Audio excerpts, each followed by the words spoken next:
तो बच्चों अब हम डिस्कस करने वाले हैं सारे के सारे concept change in profit sharing ratio के, ठीक है।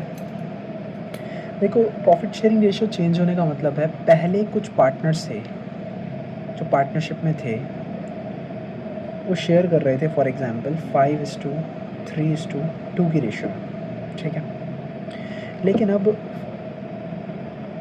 1 अप्रैल 2025 से उन्होंने डिसाइड किया कि वो शेयर करेंगे, अब अपना प्रॉफिट शेयरिंग रेशियो चेंज कर देंगे 2:3:5 की रेशियो में, हर चीज़ प्रॉफिट एंड लॉसेस शेयर करेंगे, ठीक है। अब क्या होता है, जब भी प्रॉफिट शेयरिंग रेशियो चेंज होती है तो कोई पार्टनर गेन करता है, कोई सेक्रीफाइस करता है। फॉर एग्जांपल ही ले लो, अगर कोई फॉर एग्जांपल मान लो 10,000 रुपीज़ अगर पहले पुराने पार्टनर्स में बंटने थे तो किस रेशियो में बंटते, 5,000, 3,000 और 2,000। बट अगर फ्यूचर में ये अभी नहीं बांटे गए और इसको फ्यूचर में बांटने के लिए रख दिया गया और फ्यूचर में आके वो इस रेशियो में बढ़ रहे हैं क्योंकि PSR चेंज हो गया 10,000, तो वो कुछ इस तरीके बटेंगे 2,000, 3,000 और 5,000। तो वही 10,000 जिसका 5,000 रुपये हिस्सा ए के पास जाना था अगर पुरानी रेशियो में बांटते, वही 10,000 का 2,000 रुपये हिस्सा जा रहा है अगर नई रेशियो में बांटेंगे तो बच्चों ऐसी चीज़ें ना हों, इसके लिए हमें जब PSR चेंज होता है सैक्रिफाइसिंग शेयर निकालना होता है।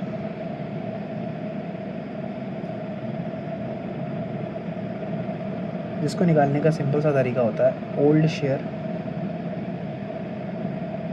माइनस न्यू शेयर,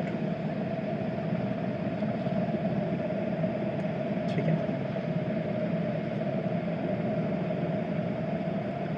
तो ठीक है, अब देखते हैं जैसे कि ए है, ए का सेक्रीफाइसिंग शेयर निकालने के लिए इसका ओल्ड शेयर कितना है। देखो ए का शेयर है 5 अपॉन इन सब का टोटल लिखते हैं हम लोग अपॉन में 5 + 3 8 + 2 10 माइनस ए का न्यू शेयर कितना है 2 अपॉन 2 + 3 5 और 5 10।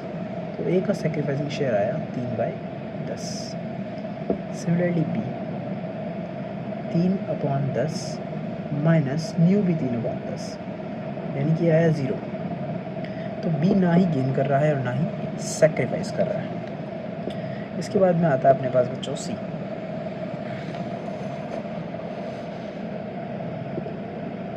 सी का शेयर है 2/10 ओल्ड और न्यू है 5/10, यानी कि सी को पहले 2/10 मिल रहा था, अब 5/10 मिल रहा है, यानी कि सी के पास नया वाला जो है वो ज़्यादा है, 5/10 है। इसका मतलब ये गेन ही कर रहा होगा, तो ये आएगा माइनस का 3/10। तो जो माइनस में आता है वो व्यक्ति गेन कर रहा होता है और जो प्लस में आया वो सेक्रीफाइस। तो एक पर्सन गेन या एक से ज़्यादा पर्सन गेन या सेक्रीफाइस कर सकते हैं। तो जब भी PSR चेंज होता है तो कुछ पार्टनर गेन करते हैं और कुछ सेक्रीफाइस करते हैं। तो हमने सेक्रीफाइसिंग शेयर निकाल लिया, ठीक है। अब बच्चों क्या होता है, सेक्रीफाइसिंग शेयर निकालने के बाद हम ये बता सकते हैं कि कोई भी पार्टनर जो गेन कर रहा है वो कितना गेन कर रहा है, कोई भी पार्टनर अगर कोई सेक्रीफाइस कर रहा है तो कितना सेक्रीफाइस कर रहा है। अब हमारा आता है टॉपिक नंबर 2 जो हमें यहाँ पढ़ना है, वो है गुडविल। बच्चों गुडविल होती है दो तरीके की, एक होती है परचेज्ड गुडविल,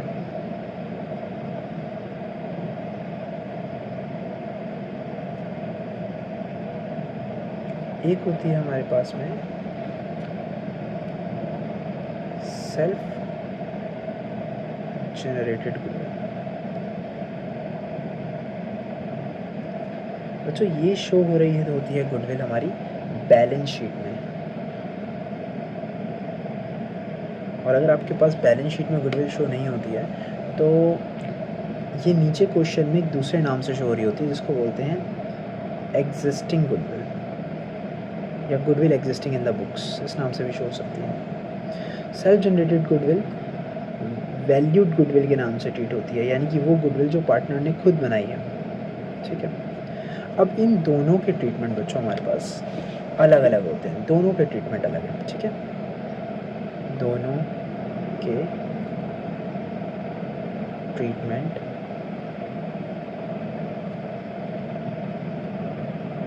अलग है, ठीक है।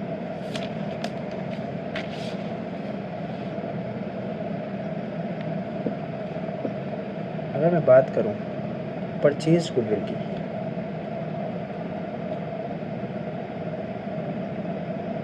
तो उसका क्या ट्रीटमेंट होता है बच्चों? परचेज गुडविल का ट्रीटमेंट बिल्कुल सिंपल है। अगर आपको गुडविल बैलेंस शीट में एसेट साइड में पड़ी हुई दिख रही है, वो हमारी परचेज गुडविल है। उसका ट्रीटमेंट सिंपल होता है, हमें वो ओल्ड पार्टनर्स ओल्ड रेशियो में राइट ऑफ कर देनी है, ठीक है, यानी कि बांट देनी है। जैसे कि इसकी जर्नल एंट्री होती है old partners capital slash current account debit to goodwill account. अब गुडविल एसेट होती है तो उसको ख़त्म करने के लिए हम लोगों ने क्रेडिट करा। जैसे कि यहाँ पे अगर मैं बोलूँ कि ए बी सी पार्टनर थे, हमने पीछे देखा था, इनकी रेशियो क्या थी बच्चों? ओल्ड 5:3:2 और न्यू कितनी बन गई थी? 2:3:5। हमने उनका सेक्रीफाइसिंग शेयर भी निकाल लिया था। अब अगर मैं यहाँ बात करूँ तो परचेज गुडविल, अगर मैं यहाँ ले लेता हूँ क्वेश्चन में,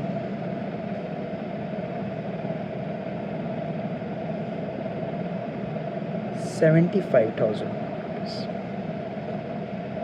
ठीक है। तो परचेज गुडविल का ट्रीटमेंट हमने क्या देखा? हमें पार्टनर में बांट देना है, और ये हमें बांटना है ओल्ड रेशियो में, ओल्ड रेशियो, ठीक है। तो ठीक है, एंट्री देखते हैं। हमारे ओल्ड पार्टनर है as capital account, old partner A था हमारा ओल्ड पार्टनर था बीस कैपिटल अकाउंट, बी था तो उसके कैपिटल अकाउंट से डेबिट करेंगे। हमारा सी एक पार्टनर था तो C's capital account debit to goodwill account. Goodwill अब बच्चों हमारी 75,000, यहाँ आपने 75,000 रखा। अब ये 75,000 को ओल्ड पार्टनर ओल्ड रेशियो में बांटने का बच्चों तरीका ये होता है कि ए का शेयर जो है 75,000 से उसकी मल्टीप्लाई कर दो। तो ए का पुराना शेयर था 5/10, तो अगर मैं इसे काटूँ तो ये आएगा बच्चों 37,500 रुपीज़, 37,500। बी का शेयर था बच्चों 3/10, तो अगर मैं इसे काटूँ तो आएगा 22,500 रुपीज़। और सिमिलरली अगर मैं सी का शेयर निकालूँ तो 2/10 यानी कि 15,000, 22,500 और 15,000। दैट मीन्स अगर परचेज गुडविल कभी भी गिवन है तो उसका सिंपल सा ट्रीटमेंट क्या करना है? ओल्ड पार्टनर्स ओल्ड रेशियो में उसे राइट ऑफ कर देना है परचेज गुडविल को। अब हम देखते हैं, अगर गुडविल होती है हमारे पास में सेल्फ जनरेटेड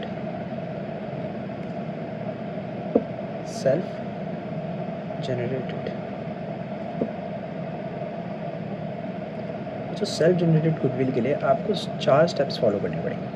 स्टेप 1, आपके पास होनी चाहिए वैल्यूड गुडविल। नहीं है तो हमें निकालनी पड़ेगी, जो हमने गुडविल के चैप्टर में पढ़ा था। स्टेप 2, आपके पास होना चाहिए सैक्रिफाइसिंग शेयर, जो कि हमने अभी थोड़ी देर पहले निकालना सीखा। स्टेप नंबर 3, आपके पास होना चाहिए कंपनसेशन, ठीक है, जो गेनिंग पार्टनर सैक्रिफाइसिंग पार्टनर को देगा। देखो, जब भी कोई पार्टनर गेन करता है और सैक्रिफाइस करता है तो बच्चों जो गुडविल पुराने पार्टनर्स के द्वारा पुरानी रेशियो में मेहनत करके बनाई गई है, अब आगे चल के अगर वो न्यू रेशियो में डिस्ट्रीब्यूट हो जाए या न्यू रेशियो देखी जाए तो ऐसा लगता है कि ये जो भी मेहनत की गई है इसी रेशियो में की गई है। फॉर एग्जांपल मैं आपको समझाता हूँ, अगर 3 लोगों ने मिलके एक गुडविल 4,50,000 की बनाई और अभी मान के चलो पुराना 5:3:2 की रेशियो में शेयर कर रहे हैं, बट न्यू रेशियो उनका 2:3:5 की रेशियो में हो गया। दैट मीन्स जो सेल्फ जनरेटेड गुडविल है उसका कंट्रीब्यूशन तो सबका इतना था, बट अगर कोई देखे न्यू रेशियो में या वो खुद भी वैल्यू करना चाहें, अगर इसकी कंपनसेशन की एडजस्टमेंट एंट्री ना करें तो यही समझ में आता है कि इन सब का कंट्रीब्यूशन ये रहा होगा, जो कि बिल्कुल गलत हो जाएगा, जिससे लड़ाइयाँ होती हैं। तो इसके लिए हमें कुछ स्टेप्स फॉलो करने पड़ते हैं। हमें कंपनसेशन निकालना पड़ता है जो गेनिंग पार्टनर देगा सैक्रिफाइसिंग पार्टनर को, जिससे कि आगे चल के फ्यूचर में लड़ाइयाँ ना हो। ठीक है। स्टेप 4 हमें एक जर्नल एंट्री पास करनी पड़ती है, gaining partner capital account debit to sacrificing partner capital या करंट अकाउंट, डिपेंड करता है कैपिटल फिक्स्ड है या फ्लक्चुएटिंग। अगर फ्लक्चुएटिंग होगी तो कैपिटल अकाउंट आएगा और फिक्स्ड होगी तो करंट अकाउंट आएगा। ठीक है। जैसे कि मैंने माना हमारे पास सेल्फ जनरेटेड गुडविल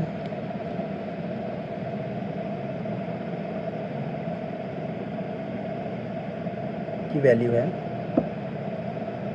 4,50,000 बच्चों, 4,50,000। अब इसका ट्रीटमेंट करना बहुत ज़रूरी है बच्चों, क्योंकि पुरानी रेशियो जो है पार्टनर्स ने मेहनत करके 4,50,000 बनाई है। ठीक है। और वो ओल्ड रेशियो उनकी वो है, तो यानी कि उन सबका कॉन्ट्रीब्यूशन उनकी मेहनत से ये बनी। अब आगे चल के PSR चेंज हो जाएगा, तो बच्चों एक पार्टनर गेन करेगा, एक सेक्रीफाइस करेगा, तो सही है कि इसी टाइम पर कंपनसेशन ले लिया जाए। तो हमने स्टेप देखे, हमारे पास सेल्फ जनरेटेड गुडविल यानी कि वैल्यूड गुडविल है, तो स्टेप हमारा 1 तो सॉल्व हो गया ऑटोमेटिकली, क्योंकि हमें वैल्यूड गुडविल पहले से मिल गई। लिख लेते हैं इसकी वैल्यूड गुडविल 4,50,000। स्टेप 2 हमें निकालना था सेक्रीफाइसिंग शेयर,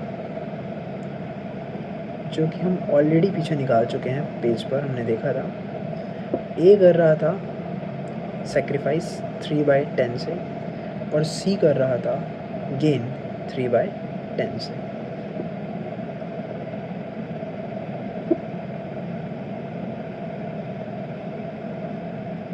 वेट मैं आपको दिखा देता हूँ एक बार ओवरव्यू के लिए।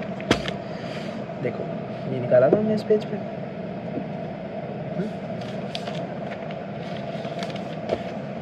अब यहाँ से आगे बढ़ते हैं। स्टेप नंबर 3 क्या था? कंपनसेशन निकालना है।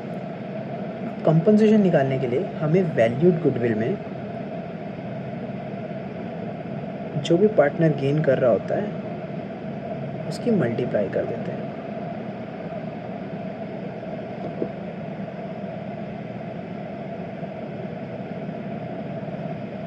ठीक है। वैल्यूड गुडविल है बच्चों हमारे पास में ऊपर 4,50,000। गेनिंग शेयर है हमारे पास 3/10। कंपनसेशन तो बच्चों कितना आ जाएगा कंपनसेशन हमारे पास में?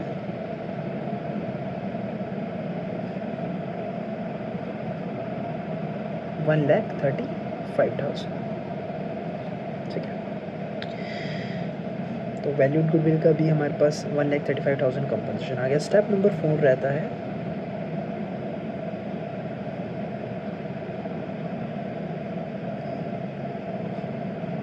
गेनिंग पार्टनर सेक्रीफाइसिंग पार्टनर को देता है, तो सी गेनिंग कर रहा है, ए सेक्रीफाइस कर रहा है, तो एंट्री करेंगे C's capital account debit to A's capital account 1,35,000 1,35,000। ठीक है। और यहाँ पे हमारा सेल्फ जनरेटेड गुडविल का ट्रीटमेंट खत्म होता है। अब आता है बच्चों हमारा टॉपिक नंबर 3। ठीक है। सपोज हमारे पास बैलेंस शीट है,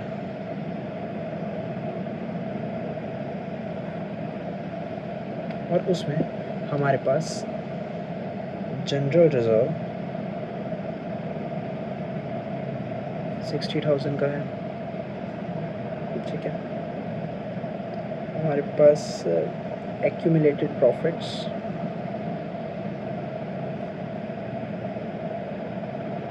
9,000 के हैं। हमारे पास P&L का क्रेडिट बैलेंस यानी कि प्रॉफिट पड़ा हुआ है 40,000 का। हमारे पास P&L का डेबिट बैलेंस पड़ा हुआ है। P&L का डेबिट बैलेंस मतलब बच्चों लॉस होता है ना, और क्रेडिट बैलेंस मतलब होता है प्रॉफिट। ठीक है। और एडवर्टीजमेंट सस्पेंस पड़ा हुआ है।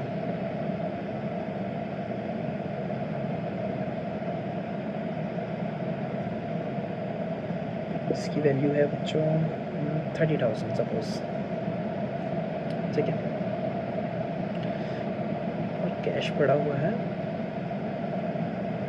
59,000 का। तो बच्चों ये हमारी बैलेंस शीट 1,09,000 की टोटल बन गई। अब ये इसलिए किया मैंने, मेरे को आपको ये सिखाना है कि अगर कभी भी प्रॉफिट शेयरिंग रेशियो चेंज हो रहा हो और हमें बैलेंस शीट में general reserve, accumulated profit, PNL का क्रेडिट बैलेंस, पीएनएल का debit balance, advertisement, suspense given होता है और क्वेश्चन में कुछ मेंशन नहीं होता कि पार्टनर्स इनका क्या करेंगे, पार्टनर्स इनको आगे लेके जाना चाहते हैं या नहीं लेके जाना चाहते, कुछ नहीं लिखा हुआ है। तो हम इनको उठाएंगे और ऑल पार्टनर्स ऑल रेशियो में बांट देंगे। ठीक है। तो जितनी आइटम्स हमारी लाइबिलिटी साइड है उन्हें हम ख़त्म करने के लिए डेबिट करेंगे। ठीक है। तो general reserve account debit, accumulated profits account debit, PNL credit account debit two is capital account. Capital account का रीज़न वही बच्चों, अगर कैपिटल फिक्स्ड होती तो मैं यहाँ पे फ्लक्चुएटिंग करंट अकाउंट लिखता। ठीक है। और अगर कैपिटल फ्लक्चुएटिंग है तो यहाँ मैं कैपिटल अकाउंट लिखूँगा। ठीक है। तो जनरल रिजर्व की वैल्यू है बच्चों 60,000, यहाँ मैंने मेंशन कर दिया। एक्यूमुलेटेड प्रॉफिट है 9,000, यहाँ मैंने मेंशन कर दिया। पीएनएल का क्रेडिट बैलेंस है 40,000, मैंने यहाँ मेंशन कर दिया। अब इसको ये आता है 1,09,000 में। अब मुझे ए का 1,09,000 में हिस्सा निकालना है, कितना बैठेगा बच्चों, कितना बैठेगा। इसे ऑल पार्टनर ऑल रेशियो में बांटना है, यानी कि 5/10 वही तो कर देते हैं। ये आएगा 54,500। ठीक है। बी का निकालेंगे, 1,09,000 में बी का हिस्सा था बच्चों 3/10, तो 1 0 से 1 0 जाएगी, तो आएगा 32,700। सिमिलरली सी का निकाल लेंगे, उसका हिस्सा था 2/10, मल्टीप्लाई करेंगे तो कितना आएगा 21,800 रुपये। ठीक है। तो 54,500 ए के आगे,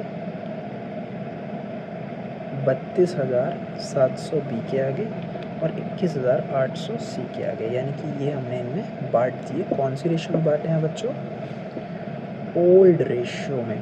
ठीक है। ये ट्रीटमेंट तब करना है जब पार्टनर इनको आगे, जब प्रॉफिट शेयरिंग रेशियो चेंज हो रहा है और पार्टनर नहीं चाहते कि ये सारी आइटम आगे जाएं। ठीक है। तब ये ट्रीटमेंट होता है। और अगर पार्टनर्स बोलें कि हम इन आइटम को रिटेन करना चाहते हैं बिजनेस में, यानी कि रखना चाहते हैं, तो बच्चों तब केस थोड़ा अलग हो जाता है। तब हमें क्या फॉलो करना पड़ता है, हमें स्टेप्स फॉलो करने पड़ते हैं कुछ। स्टेप नंबर 1, हमें सेक्रीफाइसिंग शेयर निकालना पड़ेगा।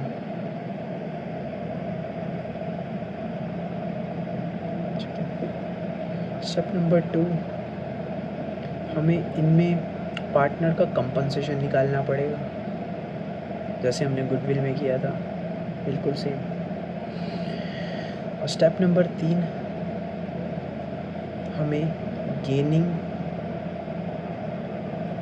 To sacrificing journal entry pass करनी पड़ेगी। ठीक है। जैसे मैं आपको बता देता हूँ, जनरल रिजर्व था तो हमारे पास सेक्रीफाइसिंग शेयर है ही। तो मैं अगर जनरल रिजर्व की बात करूँ, क्वेश्चन में मुझे गिवन था जनरल रिजर्व कितना था बच्चों, 60,000। ठीक है। पार्टनर्स चाहते हैं इनको आगे बिजनेस में रखना है। ठीक है, यानी कि रिटेन करके रखना है बिजनेस में। तब इसके लिए बच्चों हमें कंपनसेशन निकालना पड़ता है जो गेनिंग पार्टनर सेक्रीफाइसिंग पार्टनर को देगा। तो हम ऑलरेडी निकाल चुके थे कि सी गेन कर रहा था बच्चों, हमने देखा था। ठीक है, तो निकाल लेते हैं कंपनसेशन जो सी ने इसके लिए देना है। 60,000 इंटू 3/10, 18,000। ठीक है। तो यानी कि सी गेन कर रहा है और ए सेक्रीफाइस कर रहा है, हमने ये चीज़ देखी। तो एंट्री होगी सीज कैपिटल अकाउंट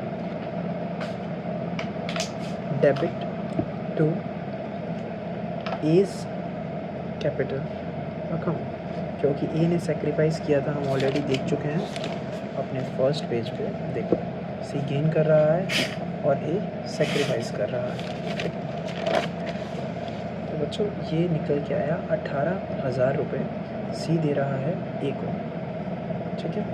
सिमिलरली यही जनरल रिजर्व, क्योंकि लाइबिलिटी साइड में आइटम थी, सिमिलरली यही ट्रीटमेंट होगा एक्यूमुलेटेड प्रॉफिट्स का, यही ट्रीटमेंट होगा पीएनएल के क्रेडिट बैलेंस का, ठीक है। बट हम एक चीज़ समझें अगर, तो पीएनएल का डेबिट बैलेंस जो होता है वो लॉस होता है। अगर वो बिज़नेस में गिवन है हमें बैलेंस शीट में 20,000 रुपीज़ हमें गिवन है बच्चों 20,000, तो इसका ट्रीटमेंट भी हमें निकालना पड़ेगा सेम। हमें देखना पड़ेगा कि यहाँ पे कौन पार्टनर सेक्रीफाइस कर रहा है। इस केस में सेक्रीफाइसिंग पार्टनर गेनिंग पार्टनर को देता है, ठीक है। तो सेक्रीफाइस कौन कर रहा था बच्चों? सेक्रीफाइस कर रहा था हमारा ए, कितना 3/10। तो निकाल लेते हैं 20,000 इंटू 3/10 यानी कि 6,000। तो इस केस में एंट्री उल्टी हो जाती है, यानी कि लॉसेस पीएनएल के डेबिट बैलेंस या एडवर्टीजमेंट सस्पेंस के केस में एंट्री उल्टी हो जाएगी। एंट्री होगी sacrificing partner capital account debit to gaining partner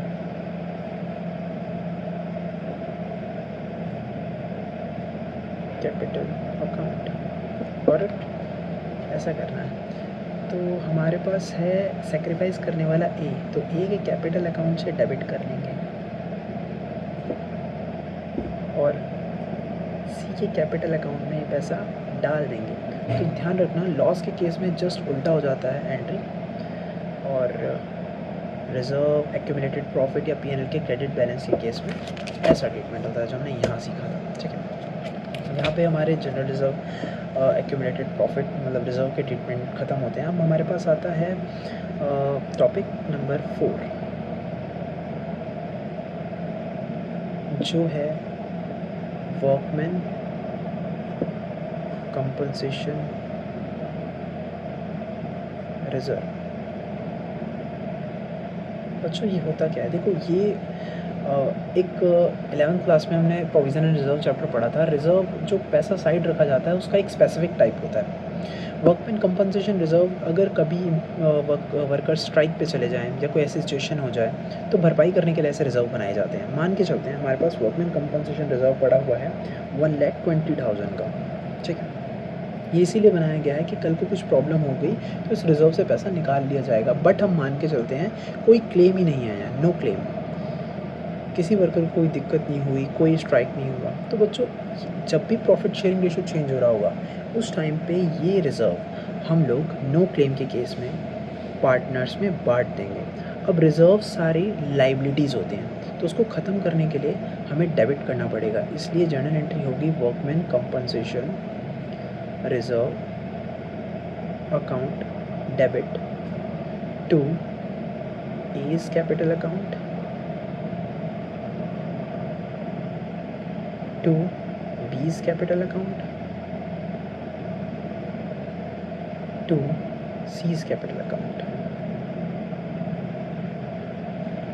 1,20,000 था, 1,20,000 था। तो हम इसको वही उनकी ओल्ड रेशियो में बांटेंगे बच्चों से। तो ए का ओल्ड रेशियो 1,20,000 का 5/10 अगर मैं निकालूँ तो कितना आएगा 60,000, 60,000। बी का अगर मैं निकालूँ तो 1,20,000 का 3/10 कितना आएगा बच्चों 36,000। बी का और सी का आएगा 1,20,000 का 2/10 यानी कि 24,000, ठीक है। 60,000, 36,000 और 24,000। तो ये बढ़ गया। कब? नो क्लेम, जब कोई क्लेम ही नहीं है उस केस में। अब मान के चलते हैं कि WCR हमने देख लिया हमारे पास कितना पड़ा हुआ है बिज़नेस में, 1,20,000 का। अब हम मान के चलते हैं कि क्लेम आता है 60,000 का। तब क्या करना है? तब बच्चों जितना क्लेम आया रिजर्व में से उतना तो क्लेम दे देंगे, बाकी बचा हुआ पार्टनर्स में बांट देंगे। यानी कि वही एंट्री होगी, workman compensation reserve account debit 1,20,000 to workman compensation claim 60,000, बाकी बचा हुआ 60,000 पार्टनर्स में बांट दिया जाएगा। A's capital account to B's capital account to C's capital account. 1,20,000 में से 60 चला गया, 60 बच गया। अगर मैं 60 वापस बांटूँ इनमें तो ए का कितना हिस्सा होगा 60 में? वही बच्चों 5/10 यानी कि 30,000। बी का कितना हिस्सा होगा बच्चों? 60,000 इंटू 3/10 यानी कि 18,000। और सी का कितना हिस्सा होगा बच्चों? 60,000 इंटू 2/10 यानी कि 12,000। तो 30,000, 18,000 और 12,000। ठीक है। अब हम पढ़ते हैं अगर वर्कमैन कंपनसेशन रिजर्व है हमारे पास 1,20,000, ठीक है, और क्लेम भी आ गया हमारे पास 1,20,000 का ही, तो बच्चों जितना रिजर्व है उतना ही क्लेम है, तो पार्टनर्स में तो बटेगा ही नहीं पैसा, सीधा दे देंगे वर्कमैन कंपनसेशन रिजर्व से निकाल के पैसा क्लेम में।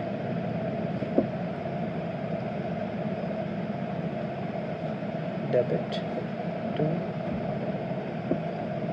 Workman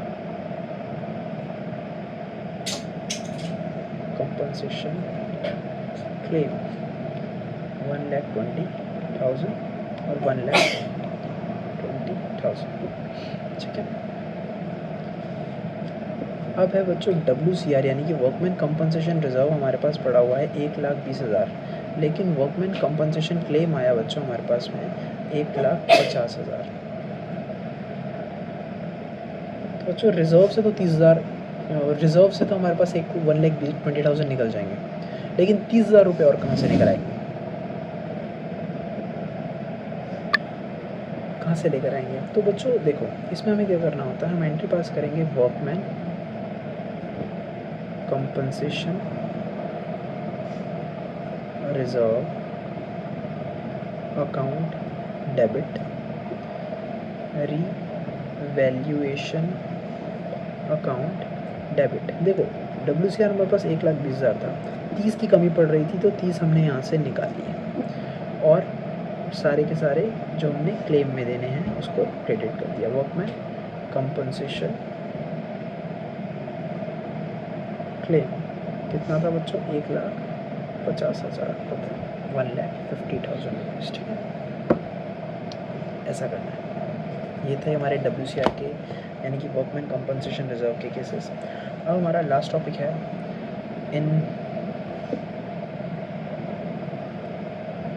investment fluctuation reserve.